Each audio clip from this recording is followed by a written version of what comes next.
Hello, everyone, and welcome back to Video Vedge. I am Joe, your host, and with me, as always, are my lovely and talented co-hosts. Next to me, on the balcony, I've got Mark. Say hello, Mark. This is a visual and audio medium. You have to say something. Ooh. And then to his left, we've got the lovely, the beautiful, the stunning Daniel. Well, you make me blush. How's it going, everybody? So this week we've got a bunch. It's a new car. It's a Mater. I don't know. I don't know. Anyway, this week we've got a bunch of stuff to talk about. We're going to talk about what we've been watching, of course. There is a couple of awesome new releases this week. We'll get into the box office a little bit. There's some big news and new trailers that went up this week, and then we'll talk about our homework this week too. So let's get into it. What have you guys been watching this week? Mark, let's start with you. Oh boy. Well, Game of Thrones, which I was actually very into up until the very end, and I think the very end of it was a complete and total telegraphed cop-out. No, is this the last episode or is next week? No, Never-ending story. Yeah. This episode coming up is the season finale for that. Yeah. I think this week is the season finale, what Daniel said. Okay.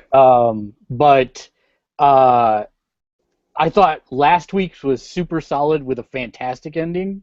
I thought this week's was super solid with a very anticlimactic ending. And all I could sit there thinking without going too far into spoilers was, well, that's great for her, but the rest of them are screwed. So, yeah. I know they deviated quite drastically from the books this week, but from what I understand, I don't think it was outside of the realm of the character that did the deviation. Well, and I had heard that I had heard that Martin had actually given him the idea to do this, and so it's possible that in the new books that character will have whatever happened to them. Yeah. You know, this is approaching a very interesting time for the series because they're officially out of source material as of next week. Right. So you know, I tend to think that Martin is probably giving them notes for like a structure of the next book, if not the fleshed out parts that he's got done, and we'll see some TV magic, quote unquote, in that things will probably diverge pretty radically from here. But will it stop being an interesting show? I don't think so. Well, and I think it's going to get really. I mean, I would think it's going to get really good with just the fact that now nobody knows what's coming. I mean, if you've read the books, you're like, oh well, I know something bad's going to happen to this person eventually, and this is going to get a little weird, and brothers and sisters have sex, and whatever. But now that we're out of source material, now everyone's on equal ground, and we don't know what's going to happen next. So I think that's good. So I watched that. That's been great. Just not happy with the ending. Silicon Valley continues to. I have realized that I joke that Matt Neo Sapien on the site, is the main character. But the funny part is when Matt and I interact, I always joke that he's emo, and he always says that no, I'm not. It's just everything around me sucks. And I watched that, and it is actually becoming like one of the most depressing comedies I've ever watched, because nothing goes right. I've never seen Mike Judge like go this far down the rabbit hole in painting as bleak a picture as possible. I really don't know. They only have, I think, one episode left in this season for Silicon Valley. I don't know how they're going to even make it to the end of that episode at this point with the stuff that they're setting up. But if you haven't watched it, I know I'm painting a really dark picture of it. It's a really good comedy, but it is one of those uncomfortable situation comedies. So if you don't like those, you might want to steer clear, but it is very, very good. Great writing. I watched the first season, and I don't know. It just didn't resonate with me very much. I think you really have to fall into a couple categories to have it resonate with you. Yeah. Either you've had to have owned your own business, because some of the stuff in there is just so uncannily correct. Sure. You have to be a coder or someone in that ecosystem, or someone who lives in Silicon Valley. Sure. Which is pretty narrow demographics all around, but... So I hope all 17 of you really, really enjoy that show. Yes. I have been watching Oz, and that is not The Wizard of, but instead the prison drama made by HBO a while back. I watched it the first time around, but this time I'm watching it with the missus, and she is absolutely hooked on it. But then the other one that I want to talk about that I know Daniel also watched was Sense8, which is a Netflix original series that dropped, I believe, June 15th or 12th, somewhere in there. Full disclosure, I only watched the first episode, and that was a mess. A heavy-handed, beat you over the head with the story device mess. It was at parts, can't look away from the accident bad, but at some points it was actually fairly engaging. So that's why I say the best thing I can say about it is it's kind of a muddled mess. They did some really good things, and they did some really bad things, and I felt the storytelling was really heavy-handed. Daniel, I know you watched it. What did you think about it? Did you watch more than the first episode, or just the first episode? How much did you watch? Me, right? Yeah. Okay. Yeah, you're the one named Daniel. Yeah, but I can only hear. Yeah, I know. Certain. Sorry, I'm just harassing you. Yeah, I know. We watched the first 3 episodes. My wife is really into it, which it's really right along the line of the fiction she enjoys. Mm-hmm. What would we call it? Drama. It's drama that is absolute fiction, science fiction or fantasy fiction or whatever. But she really enjoys it, and I don't think it was that bad. It reminds me a lot of the way Heroes was filmed. Maybe season 3, season 2, season 3. The way that the drama played out on that, the way the scripts were written on that, that's what it reminded me of, was Heroes. Not last season, but not best first season either. There's a lot of actors that if you watch a lot of sci-fi, you'll recognize. A few from Cloud Atlas, Lost, Stargate Universe. I mean, there's a couple actors that we haven't seen in anything else, and they popped up in this, and we were pretty happy to see them in this. So, Daryl Hannah, it starts off with Daryl Hannah, and we were like, she looks familiar. And Naomi said, oh, that's what happens to mermaids when you stop paying attention to them. I believe my first reaction was, oh, Daryl Hannah got old. Mm-hmm. Yeah. So. Okay, so that's all I have to say about that. So yeah, I do plan on watching more because in shows like this, they try to be really heavy-handed in the first few episodes until you get your footing, and then get better at not referring to the main premise every 3.5 seconds. So I'm going to give it a chance and go a little deeper with it, but yeah, it's like right there in your face. It's like the thing from Aliens, right there in your face. So yeah, that it was interesting. It wasn't what I was hoping it would be to begin with, but I'm hoping it gets better as I continue through it. The only other thing that I have that I want to talk about is, of course, one of my favorite books of all time got the trailer for its movie this week, and that is The Martian. I did not. I have purposely not followed anything about the casting.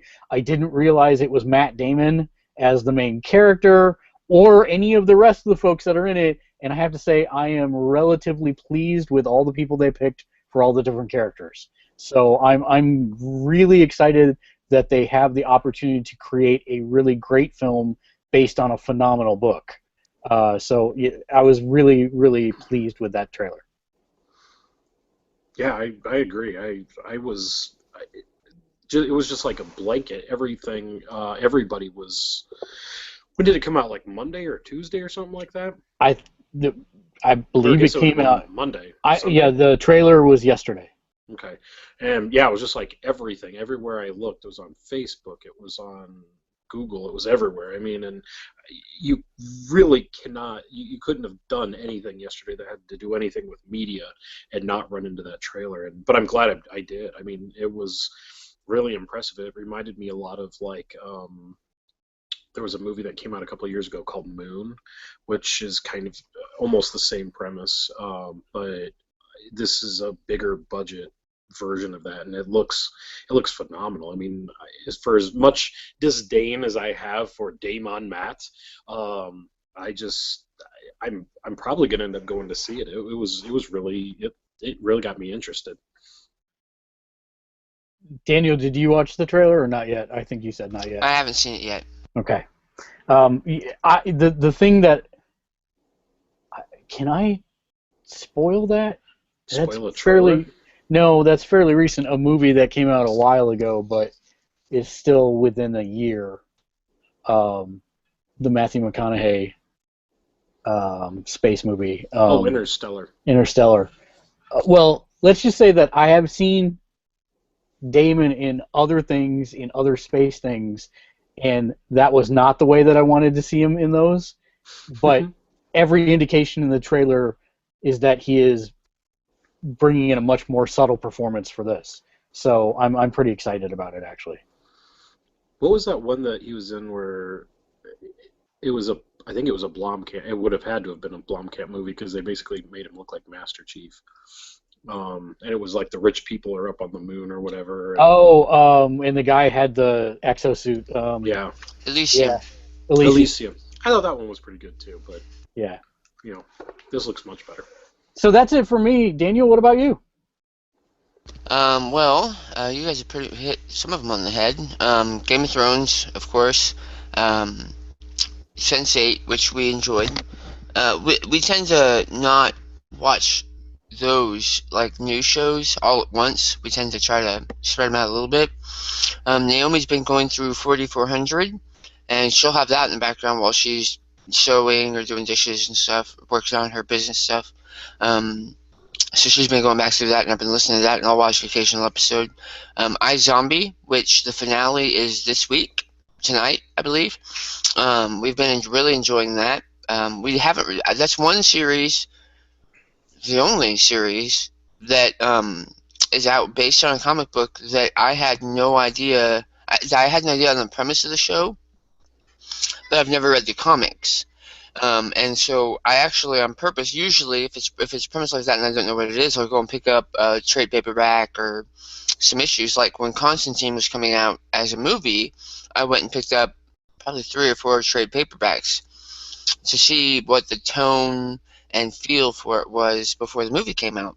And so I did not do that on purpose with iZombie because I wanted to see how a TV show so different than The Flash and Arrow was going to be, but also based on comic books, was going to be presented. So we've really been appreciating that. It's a pretty good show, pretty entertaining.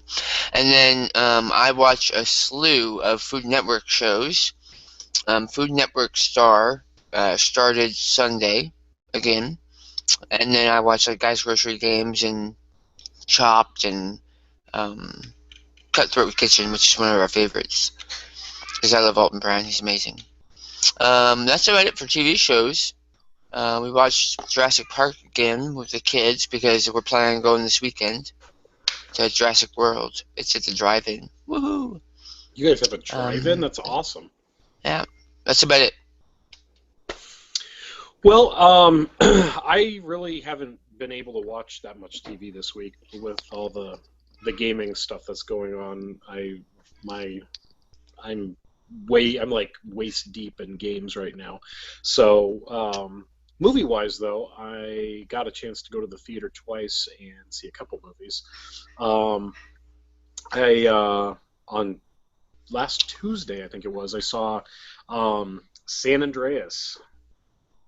Yay.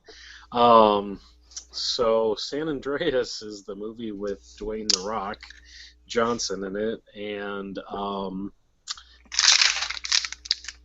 without giving away too much, I'll let you guys know that I think my favorite part of the movie is Sia. She does a track on the soundtrack, California Dreamin'. It's a remake of an older song from the Mamas and the Papas. That was my favorite part of the movie. Wow. Wow, a glowing review. So, if you like Sia, go check out her cover of California Dreamin'. That was my review of San Andreas. If you like Sia, watch San Andreas. 9.5 out of 10, gamersnet.com. No, I mean it is a by the books. It's like they took out the book "Oh Disaster Flicks" and they followed it to the letter. The movie starts off with the scientist who discovers how to detect earthquakes, and then earthquakes happen, and then he disappears for most of the movie, and then there's that dad who's been recently divorced, and he's got his daughter and his wife, and things just aren't working out that good, and then all of a sudden things happen, and he goes and rescues his family that doesn't love him to earn back their love, and amidst all of that deep narrative, there was the entire West Coast just kind of, fell into the ocean. The visuals were kind of neat. There were some neat things there, but otherwise it was,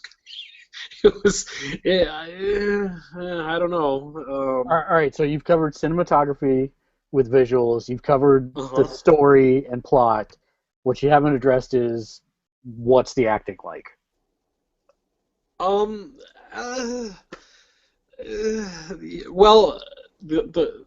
the Rock.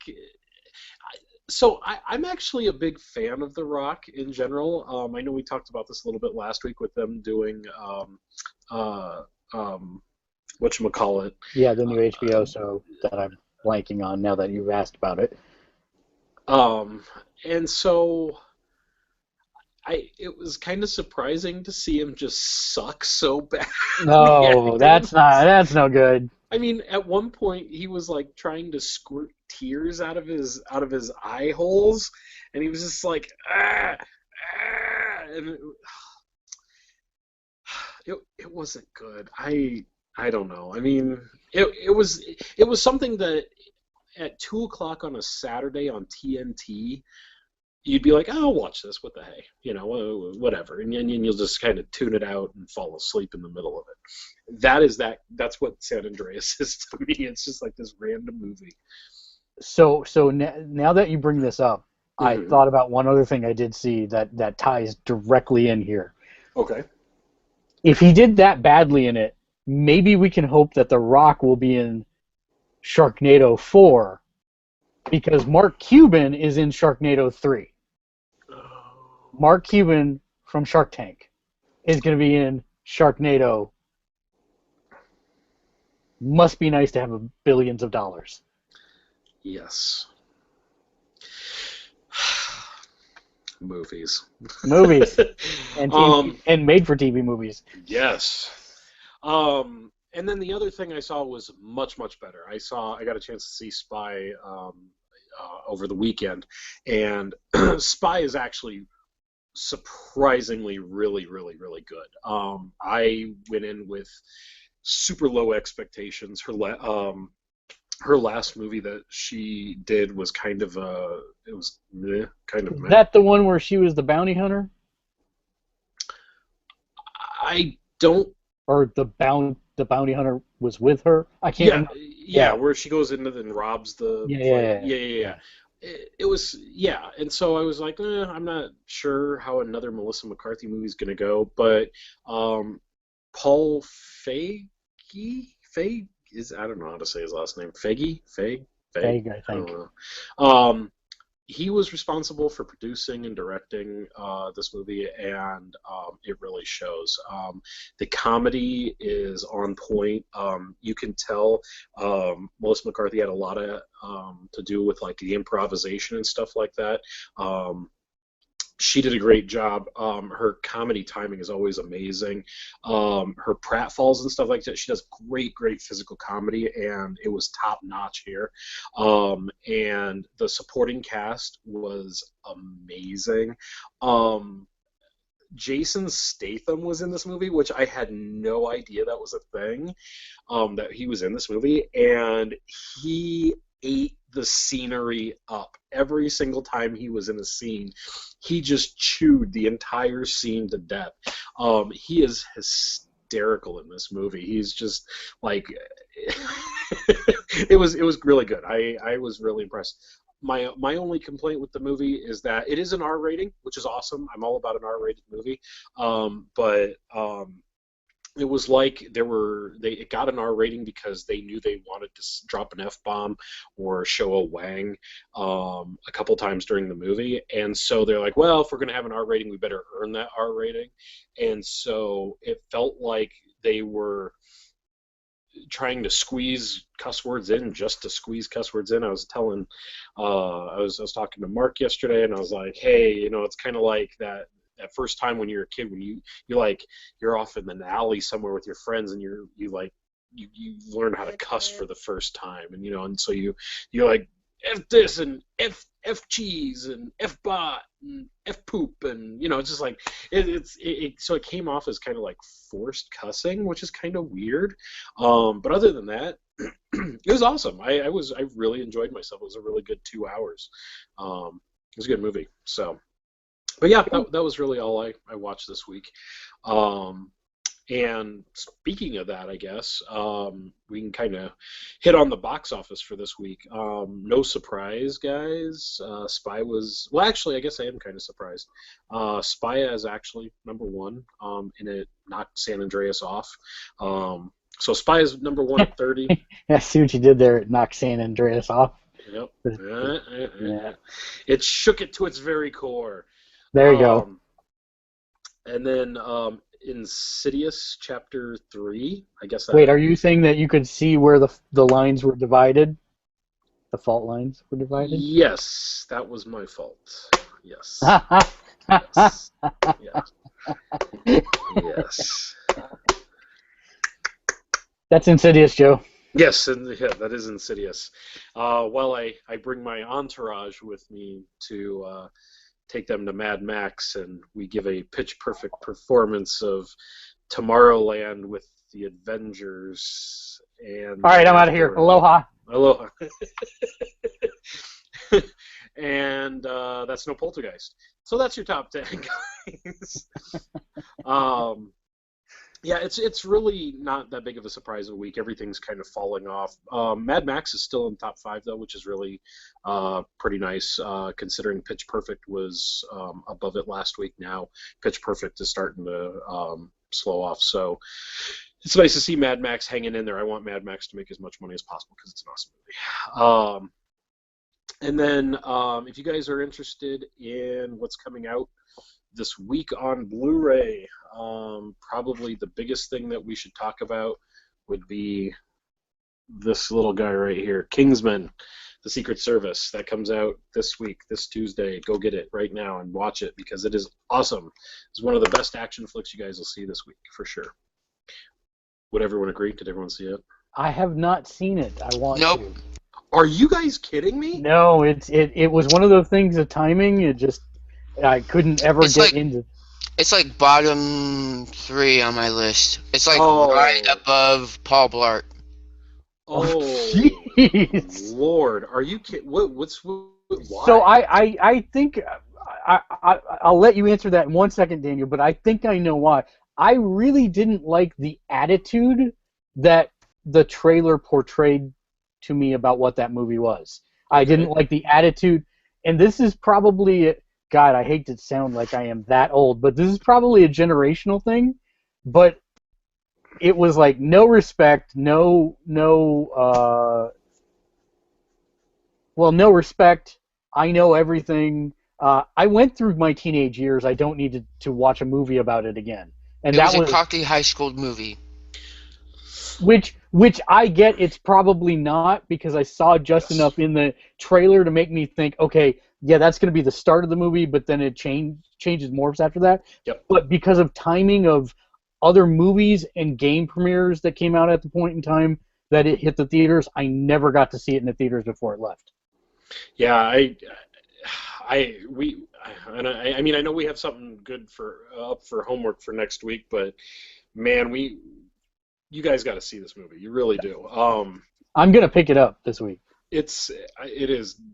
I mean, Daniel, I understand. I mean, is that what? I'll wait for it to. I'll wait for it to play on TBS, and then I'll change the channel. I'm good. So what is with the disdain for this movie? I have a really I'm not a big fan of that cocky high school kid attitude, and it's been showing up a lot more and more. And people say it's the millennials, but it's not. It's a generation after the millennials who believe that everybody owes them something and they come from privilege. And yes, that may be where that character starts, and he may go through a growing phase, but the style of that movie, where everybody's in bling, including Samuel L. Jackson, and it felt to me like a bad Austin Powers movie. And if something's a bad Austin Powers movie, I'd rather move a cot into San Andreas than watch Kingman. I don't know what to say to that. There is way more to that movie than that. I mean, there is so much more to Kingsman than just that. I mean, it's No, I'm sure it's been getting really, really good reviews. It has a lot of really good reviews. Yeah. So I know that it's got to be good. It's just it's right along the line with a lot of the movies that are coming out right now that I've tried and completely disliked. Well, like I mean, Unfriended, for example. Oh God, no. You tried Unfriended? Man, you have more cojones than I can ever give you credit for. I saw that and immediately said, nope, not for me. You owe it to the world to bring the world back into balance to watch the Kingsman. If you watched Unfriended but you won't watch Kingsman, I like horror movies. I like horror movies, but the kicker is I don't understand how I'm not allowed to dislike Kingsman without watching it when you've seen Groundhog's Day and hate it. but the difference there is he watched it. Yeah, you have seen it, but that's why you should love it. All right, so what else is coming out this week? Well, speaking of things that you should probably hate this week, Daniel's like, I'm not going to watch it. Move on. there is a movie called Duff that's coming out. If you're wondering what Duff stands for, what this movie is about, it is not about Hillary Duff. It is actually an acronym I that can take stands. this one. Oh, by all means, please do. So, I haven't seen it, but I got a play-by-play from my little sister. It's your classic 10 Things I Hate About You. I can't even remember all of the titles, but it's your teenage drama. She's All That. your teenage drama where there's a girl who isn't popular, who may not be as pretty as the other characters, who has a lot of other redeemable qualities and a good personality, and she has friends. She makes friends with guys, but she's never the girlfriend, and it's about kind of how the world is wrong for perceiving girls like this, and she ends up getting the guy at the end. In the end, spoilers. And then she Watch any teenage drama. Spoilers. And then she's shot into space and forced to watch really bad movies, so she builds robots to keep her sanity. Is that this movie? No, Damn. That's not this movie. It Damn. should be. My favorite part of this though is that DUF stands for Designated Ugly Fat Friend. That's awesome. That's great. That's a thing. So at what point does someone greenlight that as the name of a movie? Or at what point do they say this is an acceptable thing we should be making? I mean, I guess they would say that the end of the movie justifies the horrible title and the millions of people that will make uncomfortable with the title. But man, I don't think so.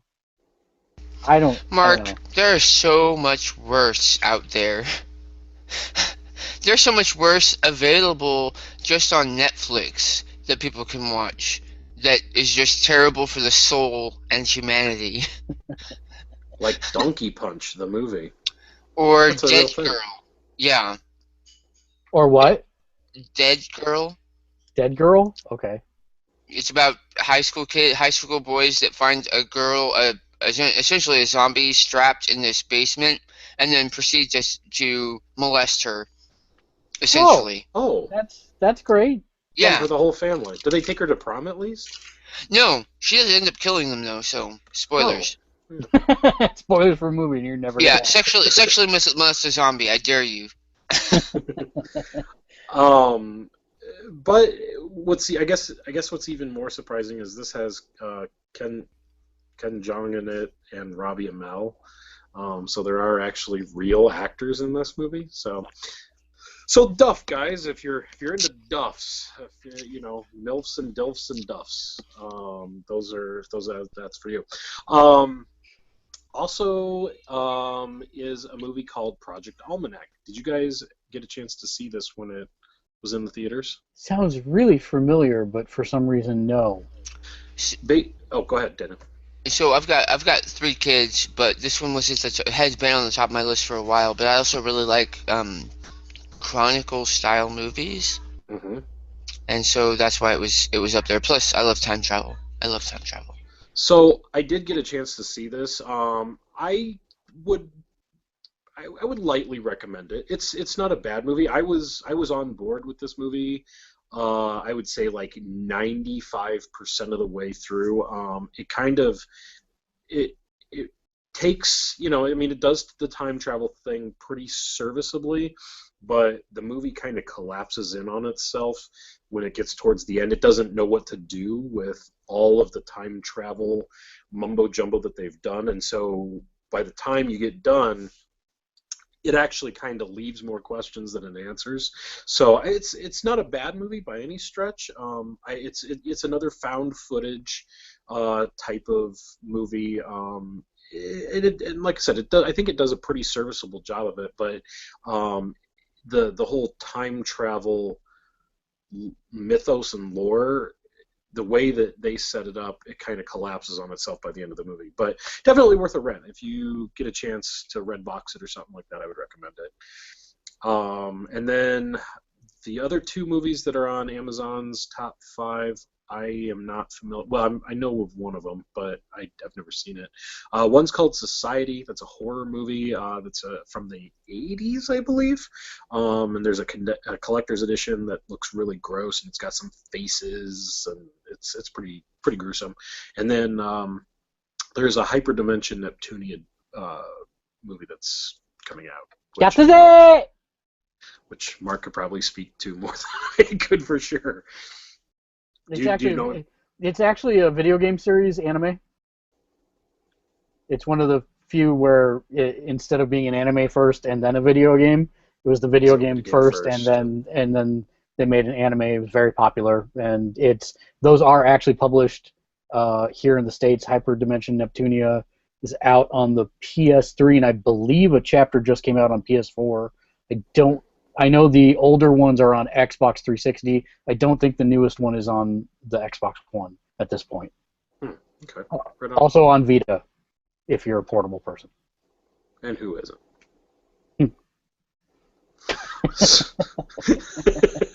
Unless you're in like one of those chairs, but even then you're in a chair. You can move Whoa! Wow! That escalated quickly. Somebody's gonna listen to this episode. Somebody's gonna listen to this episode and go, "Wow, those guys are jerks, molesting zombies." Let's hire them to make a movie.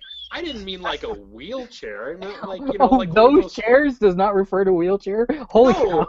I was thinking more in the lines of Wall-E, where the big like the hover round chairs. Oh, because those are a real thing, Joe. Well, this has been Video Vedge, guys. Good night. Here, I'll save you, Joe. Yes. And Daniel. Now, this is not fair because Joe knows the answer already, but Daniel, I'll give you a chance to answer, so hopefully this all comes through.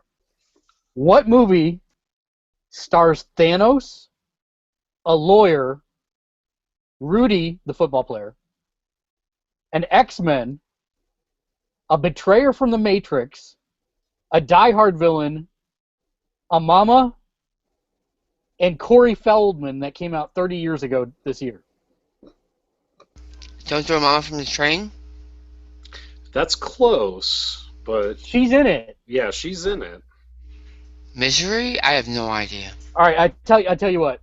I'll give you, instead of describing him as an X-Men, I will give you his other most well-known performance, and that is Short Round. I only heard half of that. I have no idea. Short Round. I have no idea. The Goonies. Oh, yeah. They were having a celebration on that. I should have known that one. Yes. And if you didn't hear, the mom from the Goonies actually passed away this week as well. Was it this week? I thought it was this week. Really? I thought she died years ago. No. Ew. Well, not the mom. Sorry. Oh, yes. The mom, not the mama. Right. Yeah. The mom died this week, yes. Not Throw Mama from the Train Mama. Hey, you guys. Yes. Yeah, that is like absolutely. That's like on my top 5 of movies of ever. I love that movie so much. That's such a good movie. That's funny. I hadn't thought about that. That the little inventor is also Short Round. I hadn't thought about that.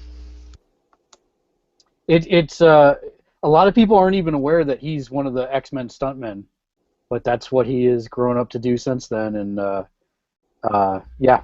Wait, which X-Men is he? He's a stuntman in the X-Men. I'm not sure who he. Oh, that's awesome. Yeah. That's awesome. So.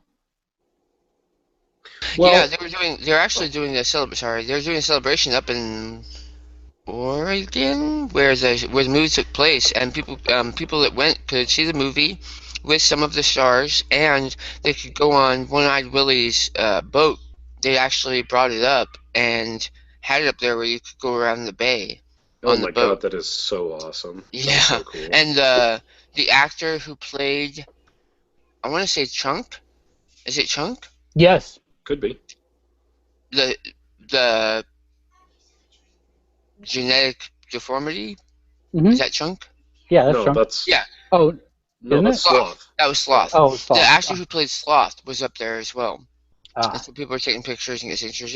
That's pretty neat. I saw pictures. It was awesome. It looks awesome.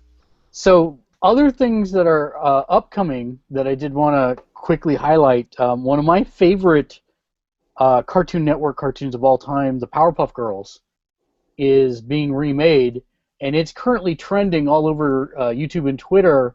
It's not coming out till 2016, but the reason that it's trending is because the original voices of Bubbles, Buttercup, and Blossom found out that they weren't going to be in it by seeing the announcement for the show today.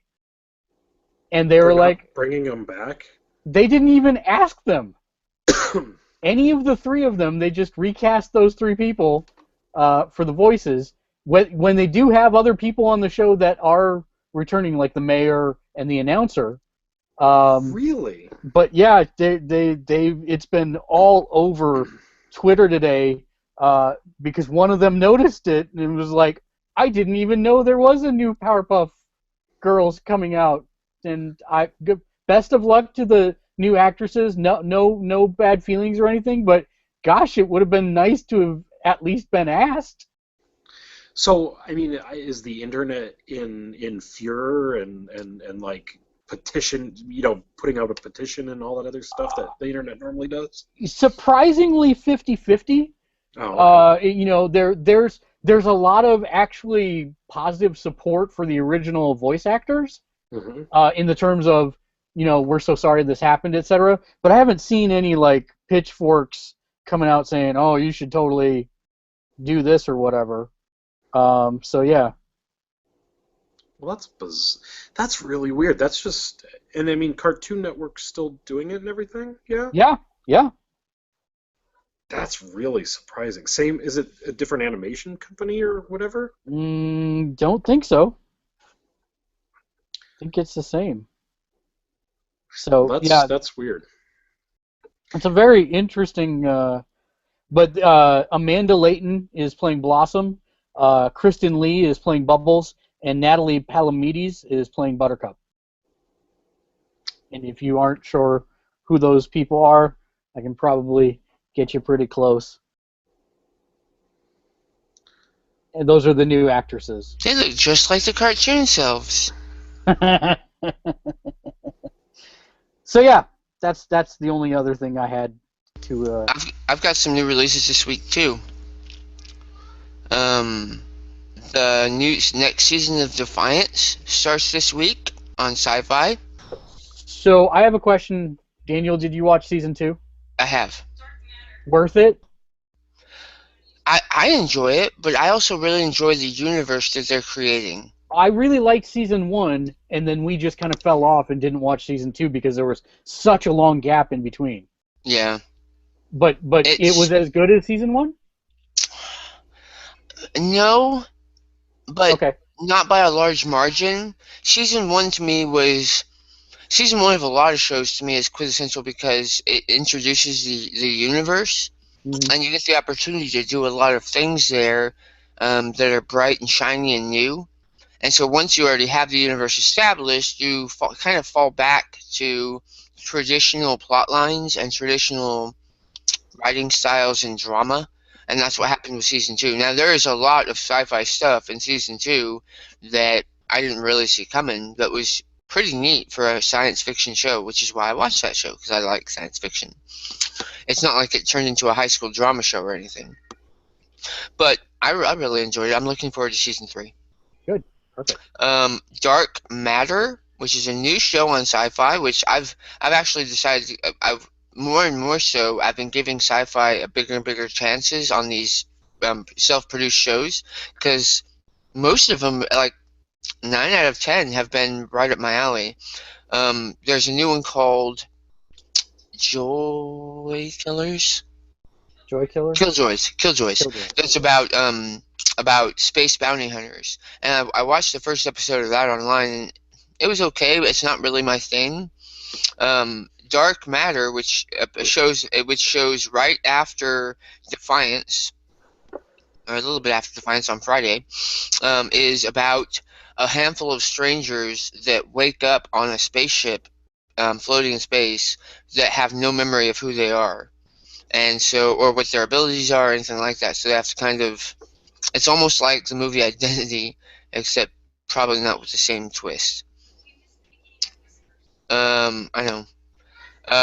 Jonathan Strange and Mr. Norrell on BBC starts this week on Saturday. It is a show that takes place in the past about where the magic has gone in the UK, and it stars some pretty big English actors I'm really looking forward to. And then, of course, Jurassic World, which hits theaters this Thursday night. For any of you that are up for that movie, I will I'm be looking watching forward it to it. on Sunday. Yeah, we're gonna hit the drive-in. The drive-in here is playing it on starting Friday night, so we're gonna go see that. Take the kids, scare the crap out of them. If he doesn't have a Walkman and dances, I'm going to be very disappointed. I'm gonna call you right after I watch it at like 2 in the morning on Saturday. And I'm gonna tell you all about it. Leave a message. But I'm going to start the message with, "Oh my God, it's emergency, Mark. Please, you have to listen to the whole message." And then I'm going to spoil it. I will wake up just for you and listen to you tell me all about it and then go to sleep and forget it ever happened. Probably. I don't doubt that.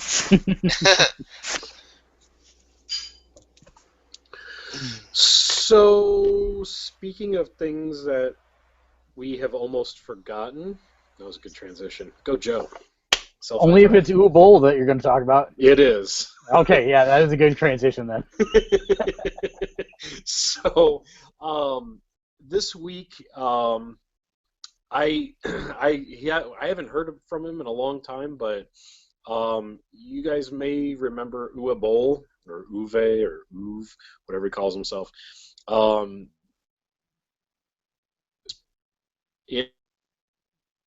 For bad video game based movie, and I guess here he did like Blood Rain, Postal, what was that? Something of the King.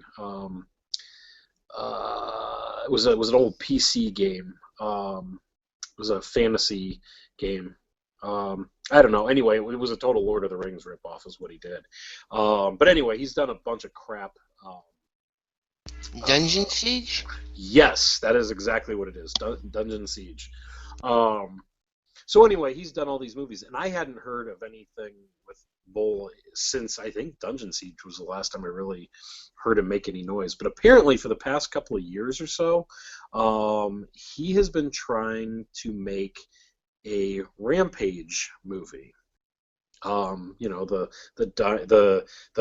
dinosaurs climbing up the buildings and knocking out windows. His movie was called Rampage 3: No Mercy. Where Rampage 2 and 1 were at, I don't know. I don't know if that was... I mean, did they only make 2 Rampage video games? Is that what I'm... I think that is the case. Okay, so his movie would have been the sequel to those games, I guess. And so, kind of riding the craze of crowdfunding that's going on right now, he jumped on to Indiegogo a while back, and he was trying to raise about $100,000 and for Rampage. He got $6,000 of that $100,000. Okay, I'm not seeing a problem here. So then he was like, well, if Indiegogo doesn't work, let's try Kickstarter.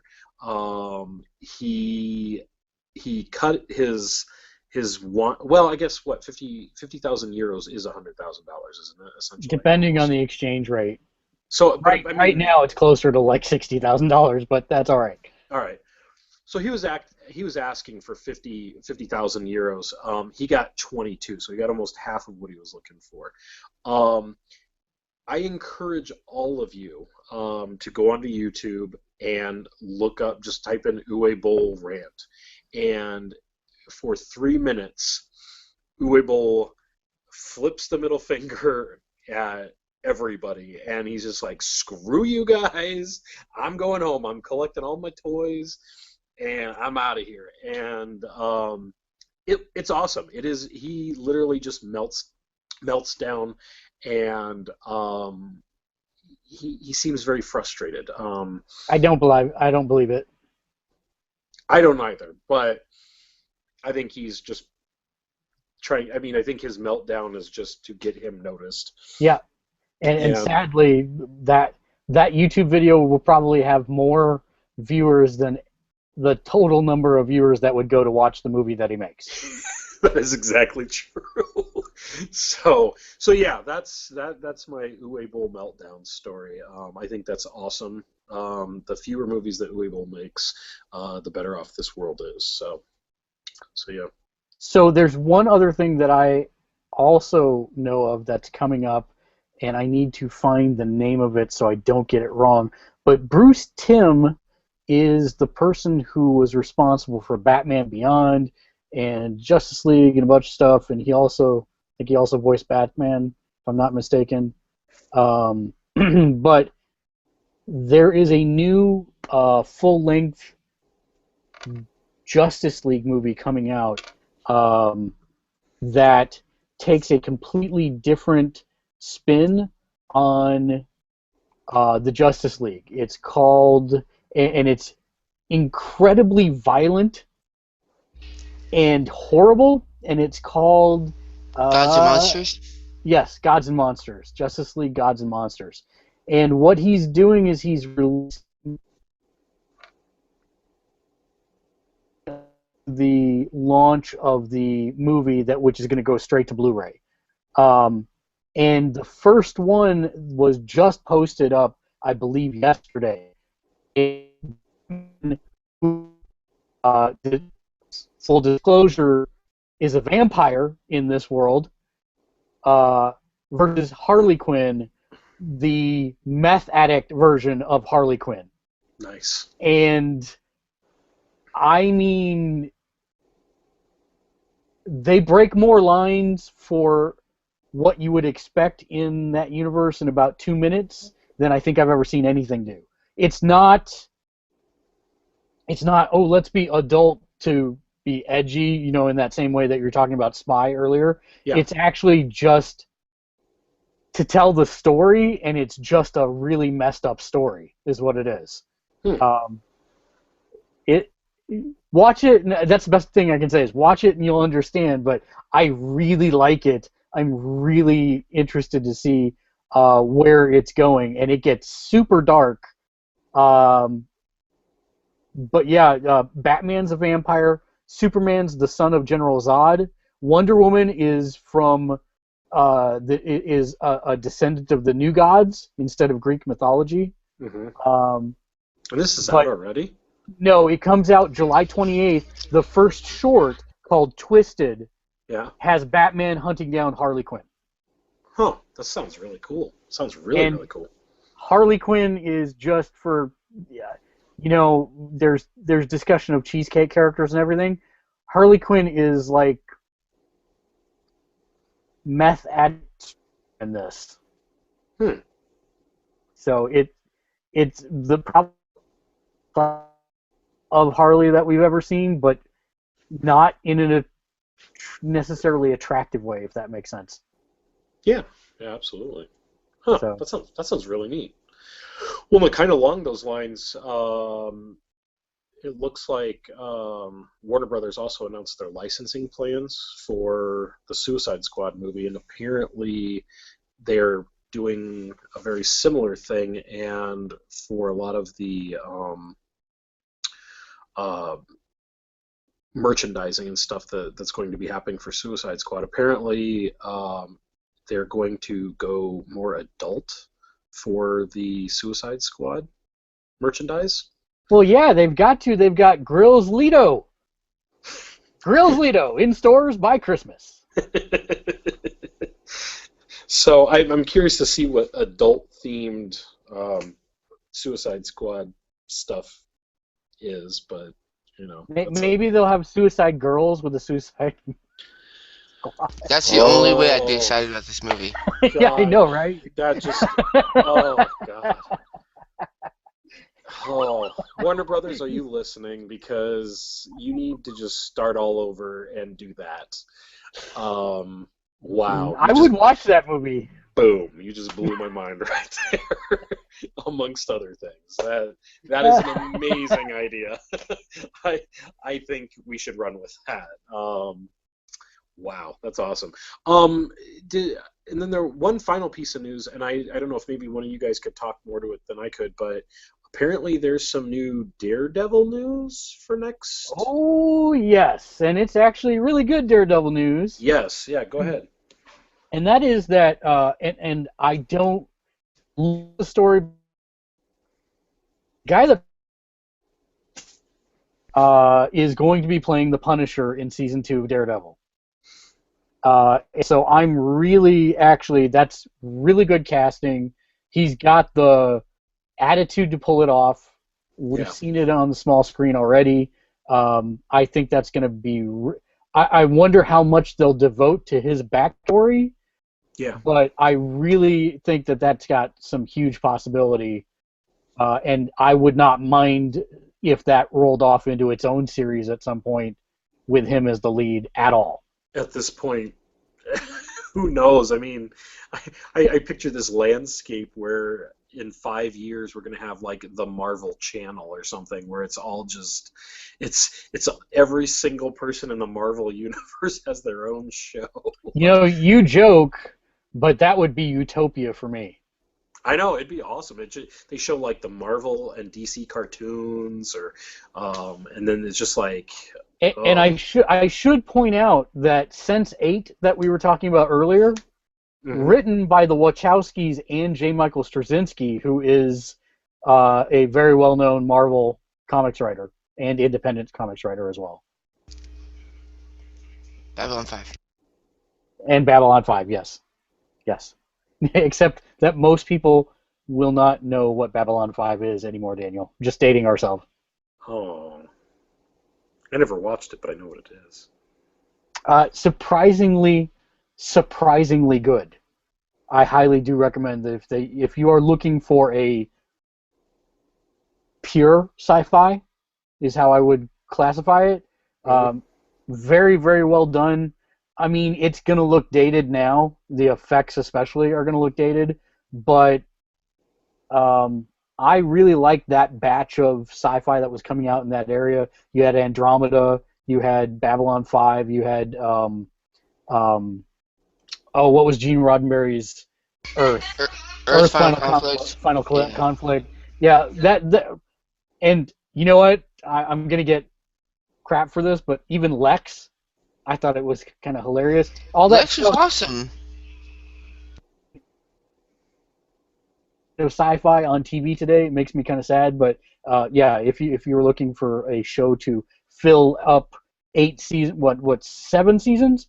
Wasn't Babylon 5, or was it just 5? I can't remember. I thought it was less seasons, but it has like 3 movies. I think it's 5, or maybe it's less. I don't know. It's either 3, 5, or 7.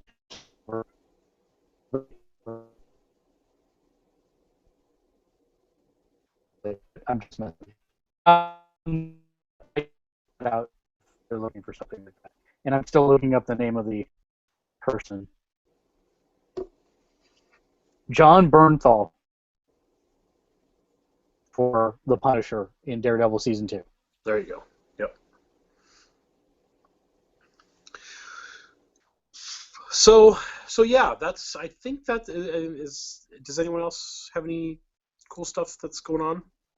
I don't think so. Daniel, you have anything? Just don't. If a show's not showing up on Netflix or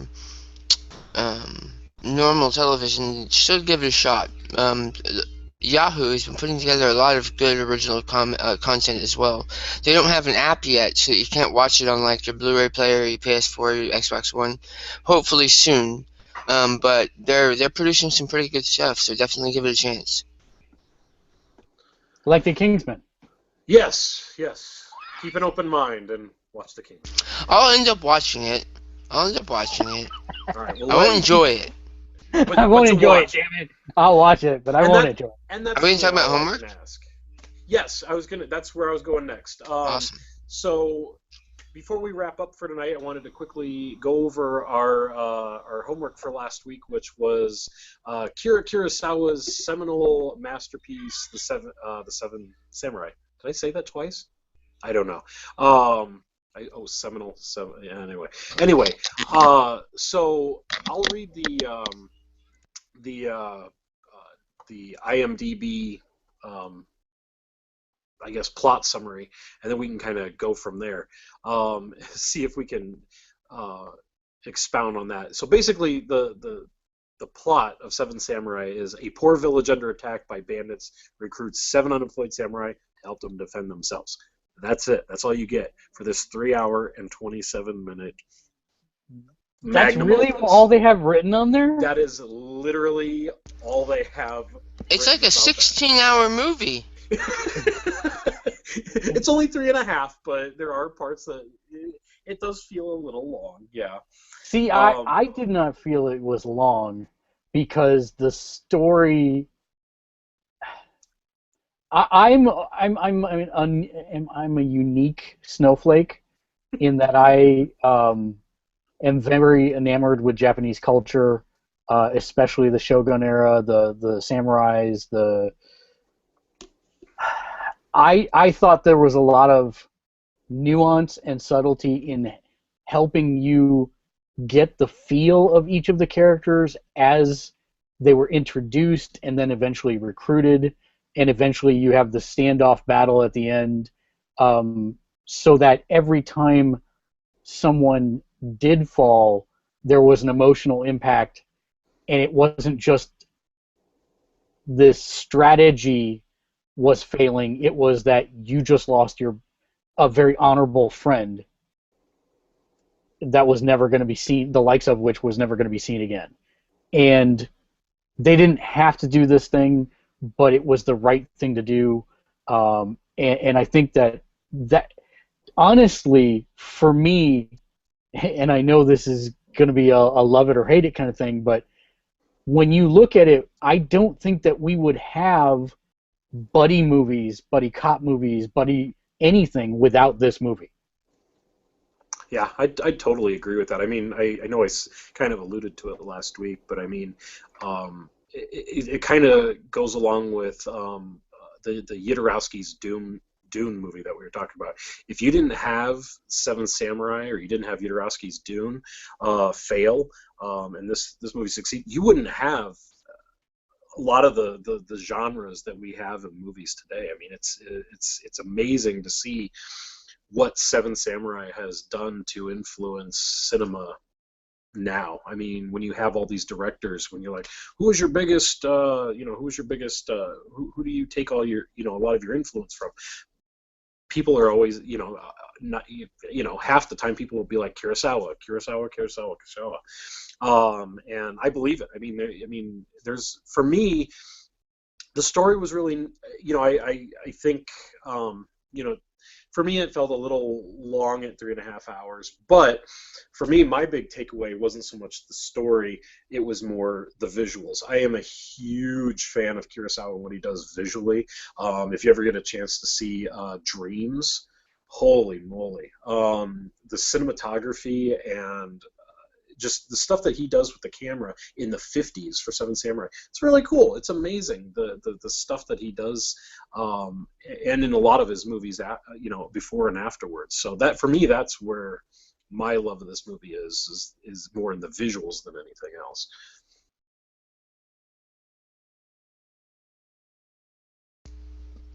It seems like you're waiting for me. I'm going to assume you're waiting for me. I thought everyone was frozen, but yes, go ahead, Dave. No, I think Mark and I were just listening to you, because that's astute. I mean, he does have an eye for how he films, and when I said that this movie was my favorite, I mean, it was really long and drawn out, and there are areas that were stretched, and Kurosawa films can be like that in some places. I'm a big fan of his work, but I'm also not a big fan of kung fu movies, which is what I assumed this was going to be.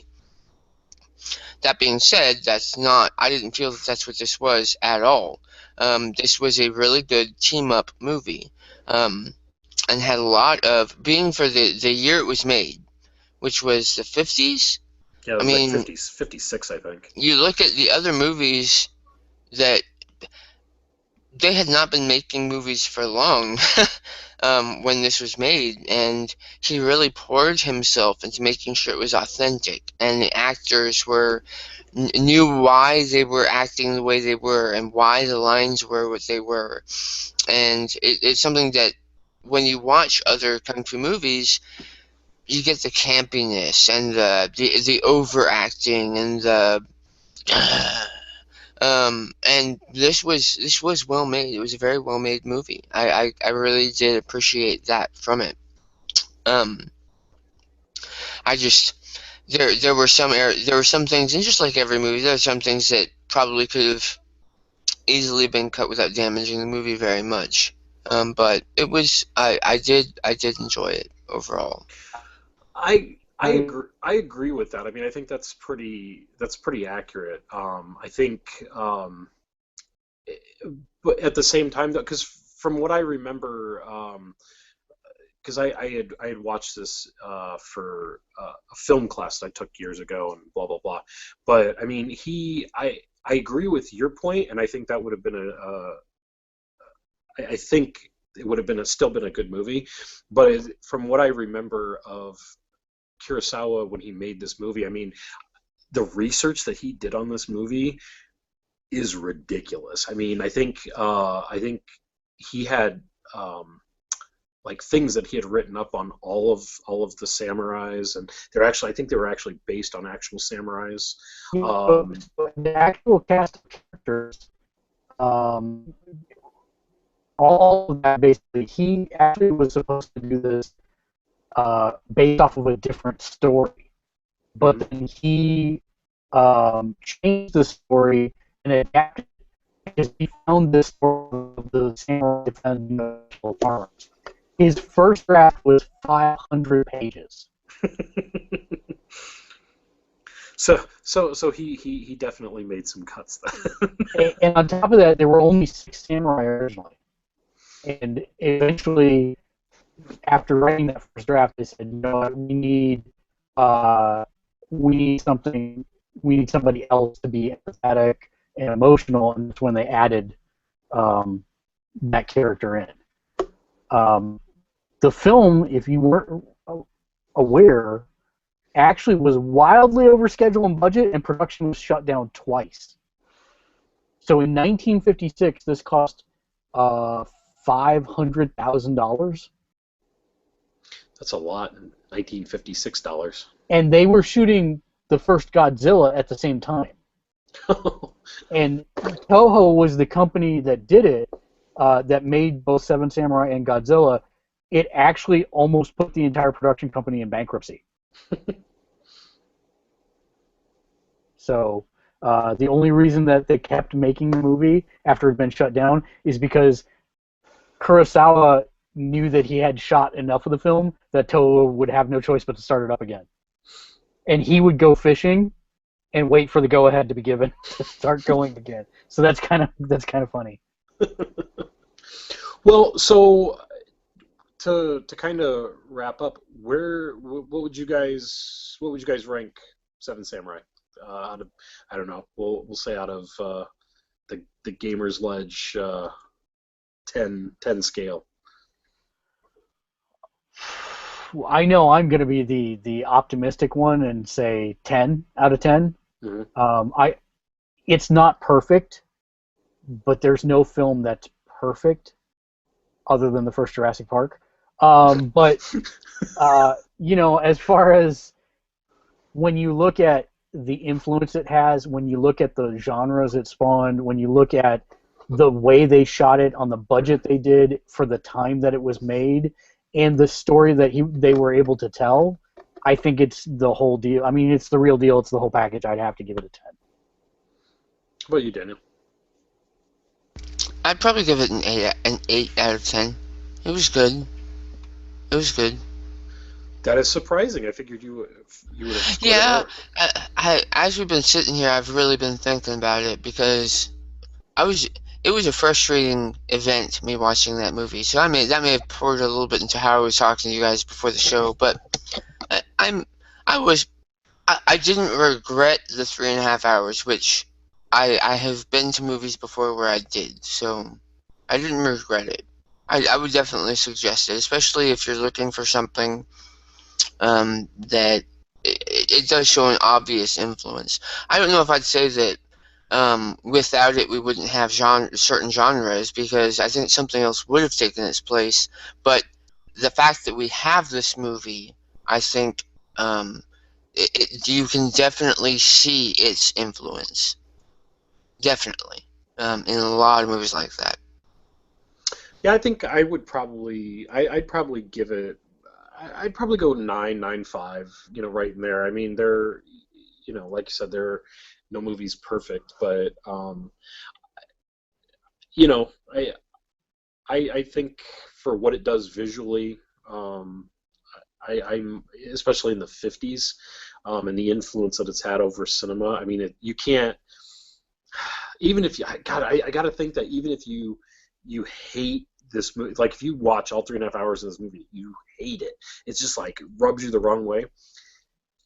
You still can't deny that it's not important to movies. I mean, Criterion, it is their number one movie. It was the very first movie that they put on Criterion, and I was like, this is the one of the most important movies, and it still prints money for them to this day. Absolutely, absolutely.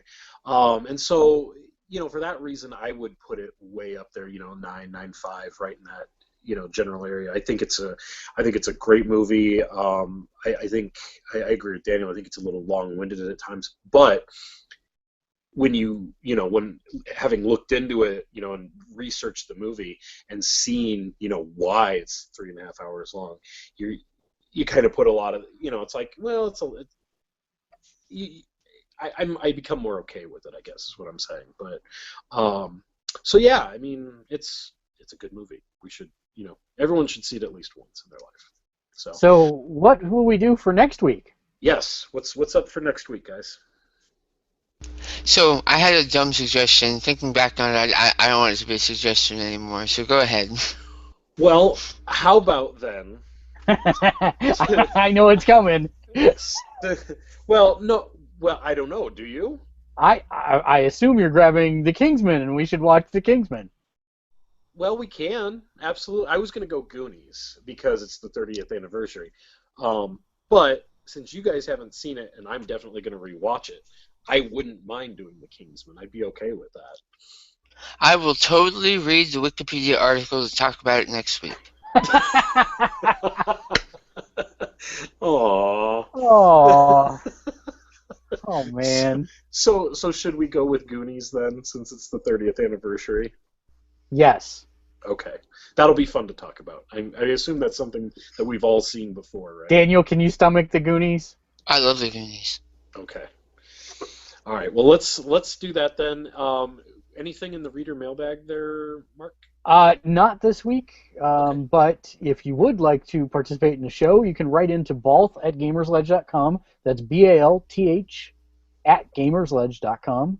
You can visit us on our website at gamersledge.com. You can leave us a message on Facebook at facebook.com/gamersledge. And you can also leave a message right here. Don't forget to like and subscribe, and leave a message down below. Also, follow us on Twitter at gamersledge. And if you like what we do and would like to support us, of course, you can visit our Patreon page at patreon.com/gamersledge. Joe? Well, that is all we've got for this week, guys. I want to thank every single last one of you for watching and participating. And we will talk to you guys next week. And until then, we'll see you at the movies.